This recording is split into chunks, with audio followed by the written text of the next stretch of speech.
Welcome ටු මයි YouTube channel.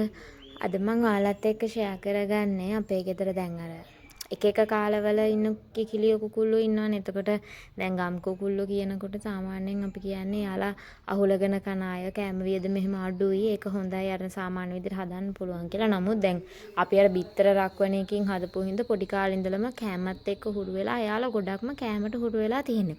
එතකොට දැලක් වටේ කොටු කරගත්තා. ඒ කොටු කරගත්ත ටිකෙත් දැන් යාලට කන්න තියෙන දේවල් අඩුයි.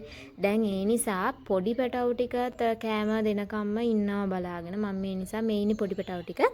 එයාලවත් අනිත් දැන් ලොකු කුකුල්ලෝ කිකිලියෝ ටික නම් පොඩ්ඩක් අර වත්ත වටේ ඇවිදලා කන්න බලනවා. අපේ අර වත්ත වටේම ඇවිදිද්දි පොඩි ප්‍රශ්නයකට තියෙන්නේ මේ වත්ත පිටිපස්සේ ලොකු වතුරක් යන ඒ කියන්නේ අර ඇලක් වගේ ලොකු බස්නාවක් තියෙනවා. අර කුඹුරු වලට වතුර ගන්න එකක්. එතකොට ඒකේ කිඹුල්ලෝ ඉන්නවා. ඔන්න ඔය හේතුව කබරෝ ඉන්නවා. එතකොට ඔය හේතු හින්දා තමයි ටිකක් අර එළියට අතාරින්නේ නැත්තේ. ඒ වුණාට චුට්ටක් අර අපි එළියේ ඉන්න වෙලාවට එයාලා දැලෙන් අතාරිනවා. කෙසෙල් ගසස් එහෙම එතකොට දැන් ඔය ගොඩක් කොල්රොළු අස්සේ සත්තු ඉන්නවා. එතකොට කෘමියෝ එක එක දේවල් තියෙනවනේ. එතකොට අහුලගෙන කනවා. ඉතින් මට අද උමනාව තිබ්බේ මේ පොඩි පැටවු ටිකත් අහුලන් කන්න පුරුදු කරන්න. ඒ කියන්නේ හාරගෙන කනවා සමහරක් වෙලාවට දකින්නෙම නෑ. එයාලා කොහොමවත් එක් කරන්න හැ. ඒ නිසා තමයි එයාලවත් try කරේ මෙයාලත් එක්ක එකතු කරන්න. ඒ වුණාට එයාලා ටික මම යද්දි යනවා. මම යද්දි කැලෑව පැත්තට යනවා. ගිහින් ඉවර වෙලා ආයෙම මම මේ ඉන්නේ පොඩි පැටියෙක්.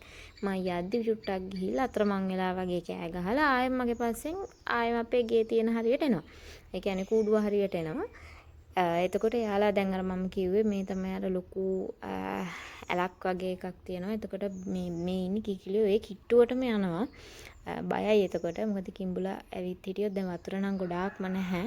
කිඹුලා ආවොතින් තමයි ප්‍රශ්න වෙන්නේ. ඒ නිසා මේ ඉතින් ඔන්න ඔය විදියට තමයි ගම් කිකිලියෝ ටික අපේ සාමාන්‍යයෙන් දැන් උදේ කෑම කාලා බිත්තර දාන ගමන්. ඒ කියන්නේ දැන් සමහරක් වෙලාවට එකම තැනක හුරු වුණාට පස්සේ දැල ඇතුලේ ඉද්දී කොහොම කෑ ගහනවා. දැන් නම් සාමාන්‍ය ෂේප් ටික දෙනෙක් කනවා, ටික දෙනෙක් බිත්තර දානවා.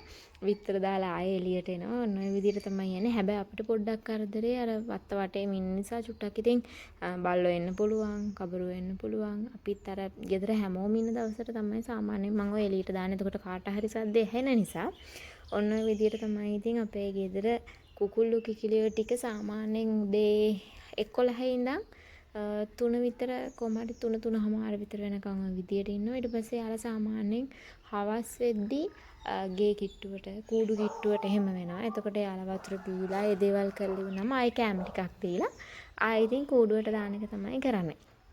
එතකොට මේ මං කිව්ව විදියට පොඩි සෙට් එක ආයෙම කූඩු කිට්ටුවටම ආවා.